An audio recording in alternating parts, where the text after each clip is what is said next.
Choking yourself is bad. Okay? Don't do that. So hello friends, आज का topic आपका जैसे कि आप देख पा रहे हैं कि रसायन विज्ञान आप पढ़ने वाले हैं, तो वो मैं आपको बताने वाला हूँ।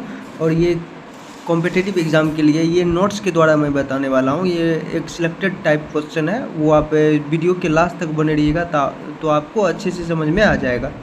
तो चलिए स्टार्ट करते हैं। हालांकि इससे पहले मैं बहुत सारा चैनल पे पढ़ा चुका हूँ, यूट्यूब पे भी पढ़ा चुका हूँ, ऐप पे भी पढ़ा चुका हूँ। तो वहाँ से जो मटेरियल है और पढ़ाने से बहुत सारे टीचर का मटेरियल को कलेक्ट करके मैं एक नोट्स लाया हूँ। या आई होप ये नोट्स आपको समझ में भी आएगा। आई होप पहले से भी आप बहुत स्टूडेंट पढ़े होंगे और जानते भी होंगे। होता क्या है कि हम किसी चीज़ के बारे में बार बार पढ़ते हैं तो उसके बारे में कुछ नया चीज़ सीखते हैं, तो उसी के बारे में हम आज अध्ययन करेंगे। तो हमारे साथ बने रहिए लास्ट तक ताकि आपको अच्छे से समझ में आए। तो चलिए सबसे पहले मैं आपको समझाने वाला हूँ। अब देखिए यहाँ पे, जैसे कि आज का टॉपिक आपका है रसायन विज्ञान यानी केमिस्ट्री। तो साइंस जो होता है किसी भी एग्ज़ाम में, जो साइंस का वेटेज होता है वो थोड़ा सा अधिक होता है। जैसे कि एक तरह से आप देखें तो रेलवे के एग्ज़ाम में साइंस का वेटेज अधिक होता है, या आप बहुत सारे एग्ज़ाम में आजकल जो है साइंस का वेटेज अधिक कर दिया गया है। तो इसलिए आप साइंस को इस तरह से इंटरेस्ट से पढ़ें ताकि आपको बहुत अच्छे से समझ में आए, और जब भी एग्ज़ाम में क्वेश्चन साइंस से आए तो आप प्रॉपर वे में एकदम 100% करेक्ट आंसर दे के आए। तो चलिए समझते हैं, और आपको उस वीडियो के लास्ट तक बने रहिए।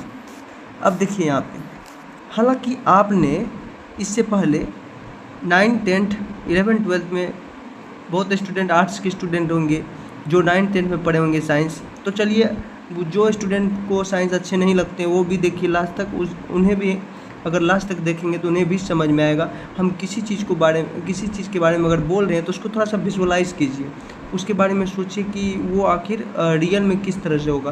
तो चलिए मैं आपको बताने वाला हूँ एक चीज़।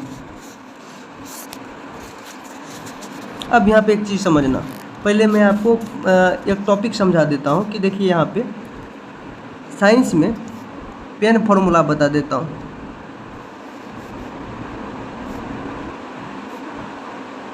तो ये टॉपिक है याद करने का, बहुत सारे स्टूडेंट को याद भी होगा। अब यहाँ पे एक चीज़ समझना, ये जो P है, P4 हो गया प्रोटॉन, इसको आप नोट कर लेना एक कॉपी में कहीं पे नोट कर लेना।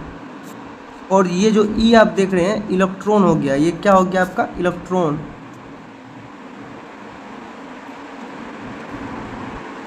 और ये हो गया न्यूट्रॉन,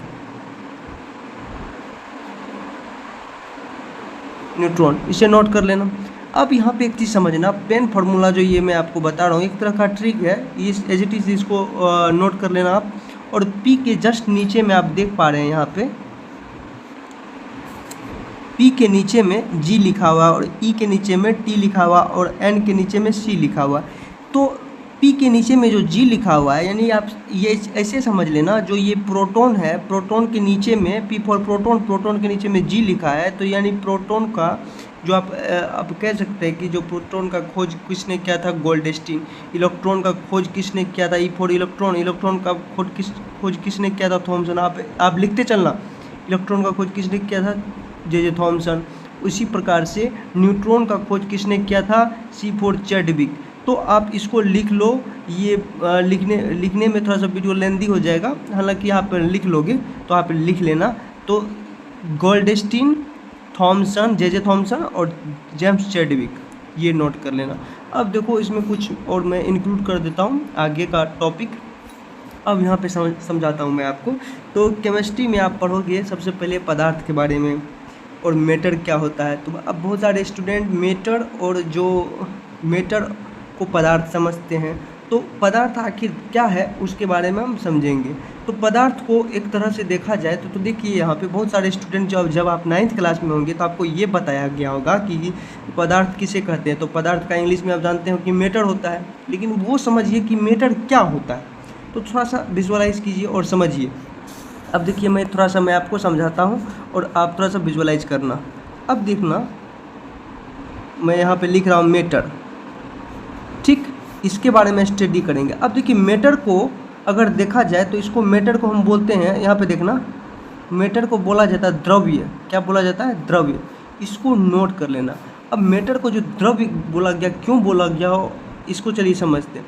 वह सामग्री जो स्थान घेरती है, जिसमें भार होता है, जो अवरोध यानी रुकावट उत्पन्न करती है, जो दाब डालती है, वह जिसमें आप कैसे भी कह सकते हैं जिसमें ज्ञान इंद्रियां हो, जो ज्ञान इंद्रियां द्वारा महसूस की जाती है, उसे वो सब क्या कहलाती है? द्रव्य कहलाती है। जैसे कि अभी मुझे ऐसे कह सकते हैं कि गर्मी लग रही है, तो आपको अब ज्ञान इंद्रियां द्वारा आपको महसूस हो रही है एक तरह से, तो आप ऐसे कह सकते हैं, या हवा का प्रेशर आ रहा है, तो वो सब क्या है? एक तरह से द्रव्य में आता है, यानी मैटर में आता है। तो ऐसे समझना ना, नॉर्मली वह सामग्री जो स्थान घेरती है, जो जिसमें भार होता है, जो अवरोध यानी रुकावट उत्पन्न करती है, जो दाब डालती है, वो जिसे ज्ञान इंद्रियां द्वारा, यानी आप कह सकते हैं कि आपका जो ज्ञान इंद्रियां है और उसके द्वारा जो महसूस करते हैं, वो द्रव्य कहलाती है। क्या कहलाती है?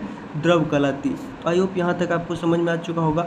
अब ये आपको समझ में आया है तो एक चीज़ और समझना, आपने पढ़ा होगा पदार्थ। बहुत सारे स्टूडेंट के मन में होगा कि हमने तो पढ़ा था कि मैटर मीन्स पदार्थ होता है, तो लेकिन ये मैटर मीन्स तो यहाँ द्रव्य बताया गया, तो ये एज इट इज़ इस तरह से थोड़ा सा दोनों में डिफरेंसेस होते हैं। अब देखो, पदार्थ को हम सब्सटेंस कहते हैं। जब अपर लेवल में आप पढ़ोगे तो पदार्थ को आप सब्सटेंस पढ़ोगे। तो अब यहाँ पे देखना सब्सटेंस क्या होता है और पदार्थ वाक्य में क्या होता है। अब यहाँ पे देखना सब्सटेंस। अब यहाँ समझना, जो निश्चित गुण व संगठन हो, देखो यहाँ पे पदार्थ का डेफिनेशन समझना कि जो निश्चित गुण व संगठन वाला होता है, जिसका जो नेचर होता है, जिसका गुण होता है, नेचर यानी गुण समझो, जिसका कांस्टेंट नेचर होता है, कांस्टेंट नेचर होता है, यानी कि एक निश्चित गुण होता है और संगठन वाला होता है।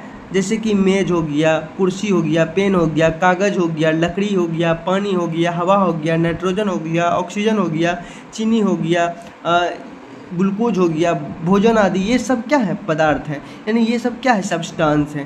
तो एज इट इज़ यहाँ तक आपको समझ में आ चुका होगा, एज इट यहाँ तक आपको समझ में आ गया होगा। तो आज की वीडियो में मैं यहाँ तक बता रहा हूँ, और थोड़ा सा जो अब आपको नोट्स के द्वारा बताया जाएगा वो आप अच्छे से समझना। ये थोड़ा सा बेसिक पॉइंट था जो मैंने आपको बताया।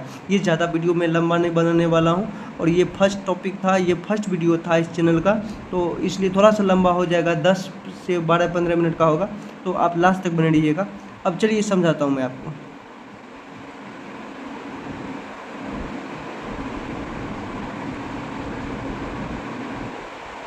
अब यहाँ पे एक चीज़ समझना कि अब यहाँ पे देखो पदार्थ का वर्गीकरण, तो क्लासिफिकेशन ऑफ मैटर के बारे में समझेंगे। यहाँ पे देखना कि जैसे कि अभी मैं आपको बताया कि वो आपको डेफिनेशन बताया और पदार्थ के गुण के बारे में बताया, तो एज इट इज़ आप ऐसे देखो तो पदार्थ और मैटर यानी सब्सटेंस एंड मैटर दोनों का जो कॉम्पोजिशन है सिमिलर है, थोड़ा सा एक दूसरे से थोड़ा सा अलग है, थोड़ा से अलग है, तो वो थोड़ा सा आपको वो समझना पड़ेगा। ठीक, तो अब चलिए समझते हैं। जैसे कि आपको पता है कि कोई भी वस्तु जिसमें आपने पहले पढ़ा था उसी के आधार पर चलिए नोट्स के द्वारा समझते हैं।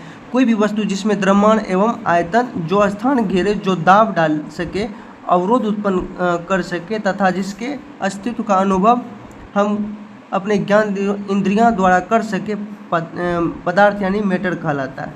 तो यहाँ पे देखिए पदार्थ यानी मैटर कहलाता है। हमने क्या पढ़ा था? पदार्थ यानी सब्सटेंस कहलाता है। तो यहाँ पे मैटर आया ना, तो कभी अब ऐसे भी समझ सकते हैं, तो थोड़ा सा कंफ्यूज नहीं होना है आपको, इसे समझ लेना है। अब आगे चलो, यहाँ पे समझो ये किसके बारे में बोल रहा है?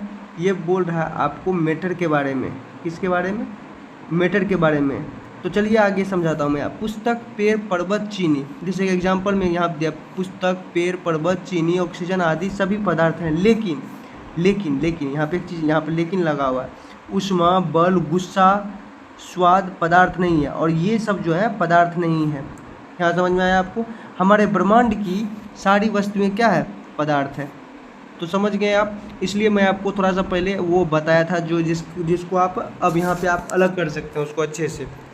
ठीक, अब यहाँ पे थोड़ा सा आगे समझना, पदार्थ के गुण के बारे में समझो। यहाँ पे पहला टॉपिक समझना, सभी पदार्थ अत्यंत सूक्ष्म कणों से बना होता है। आपको ये पता है कि जितने भी पदार्थ होते हैं ये स्मॉलेस्ट पार्टिकल से बने होते हैं, मॉलिक्यूल से बने होते हैं, और एटम एंड मॉलिक्यूल से बने होते हैं। सर्वप्रथम भारत के प्रसिद्ध दार्शनिक ऋषि कणाद ने यह बताया था कि सभी पदार्थ अत्यंत सूक्ष्म कणों से बना है जिन्हें परमाणु एटम कहते हैं।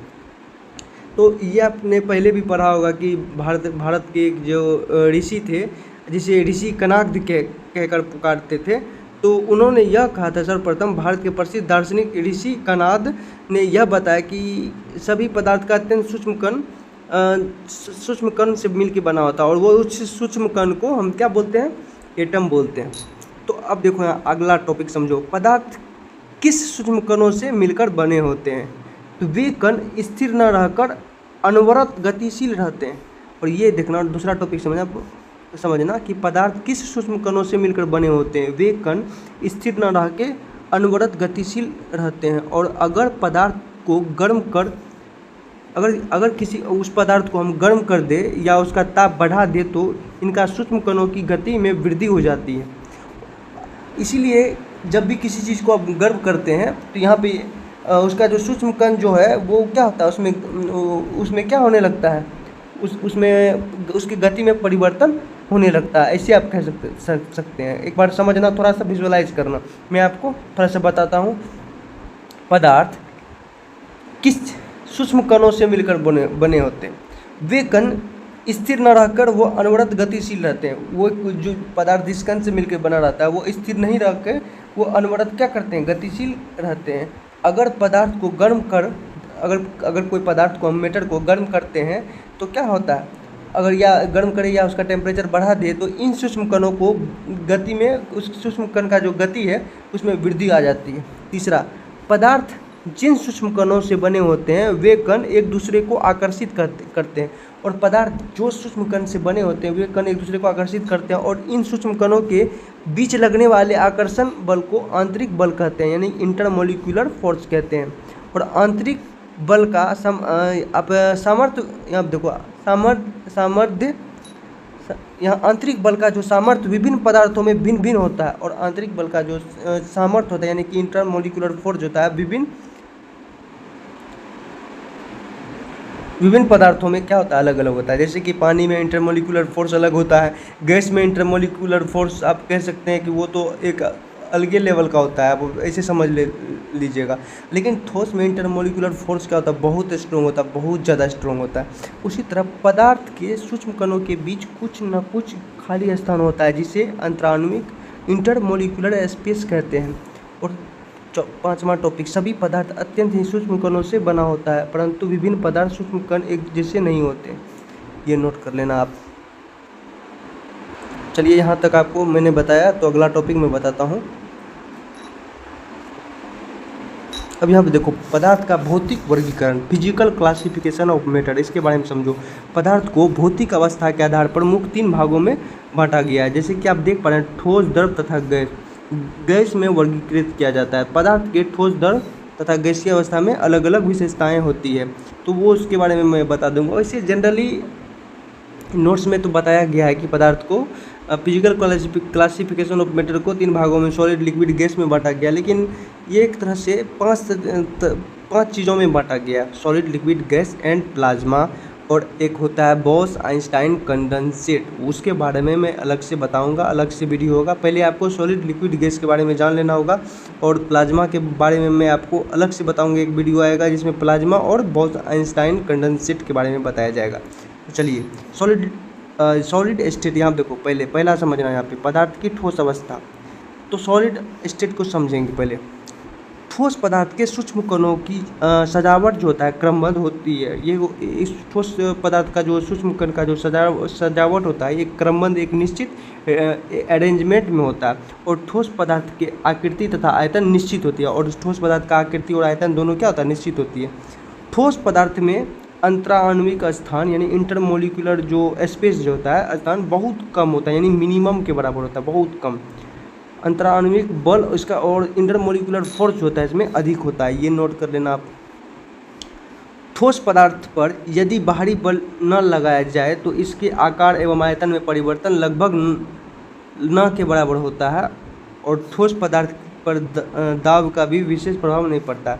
ठोस पदार्थ पे अगर बाहरी बल नहीं लगाया जाए तो इसमें कोई परिवर्तन नहीं, ना के बराबर होता। अगर इसमें अगर यहाँ पे एक चीज़ समझना, कि ठोस पदार्थ पर दाब या विशेष प्रकार का डाला जाए तो इसमें भी उतना प्रभाव नहीं पड़ता है। तो ठोस पदार्थ का द्रव्यमान मेल्टिंग पॉइंट कितना होता, मेल्टिंग पॉइंट, बॉइलिंग पॉइंट और डेंसिटी, यानी आप कह सकते हैं क्वथनांक और घनत्व द्रव तथा गैसीय पदार्थों के अपेक्षा उच्च होता है। गैसीय पदार्थों की अपेक्षा तो इसका तो हाई होगा ही होगा। अब ठोस पदार्थों में अंतराण्विक बल होने के कारण और ठोस पदार्थ में इंटरमोलिकुलर फोर्स होने के कारण ये काफ़ी हार्ड होते हैं तथा रिजिड यानी कड़ा होते हैं और ठोस पदार्थों में बहाव यानी फ्लो की प्रवृत्ति नहीं पाई जाती है। एज इट इज़ यहाँ तक आपको समझ में आ चुका होगा। तो मैं आपको आज का टॉपिक यहीं पे कंप्लीट कर देता हूँ और यहीं पे एंड करता हूँ। अगर ये वीडियो आपको अच्छा लगा तो लाइक, शेयर और सब्सक्राइब करें। इसका नेक्स्ट पार्ट मैं बहुत जल्द लाऊंगा, उसमें आपको और ये जो मैं आपको बता दिया हूँ आपको, इससे रिलेटेड टॉपिक रहेगा जिसमें आपको और थोड़ा सा डीपली में पढ़ाया जाएगा। तो इसको आप नोट डाउन कर लेना। तो चलिए, थैंक यू, धन्यवाद, जय हिंद। फिर मिलूँगा इसका नेक्स्ट पार्ट में।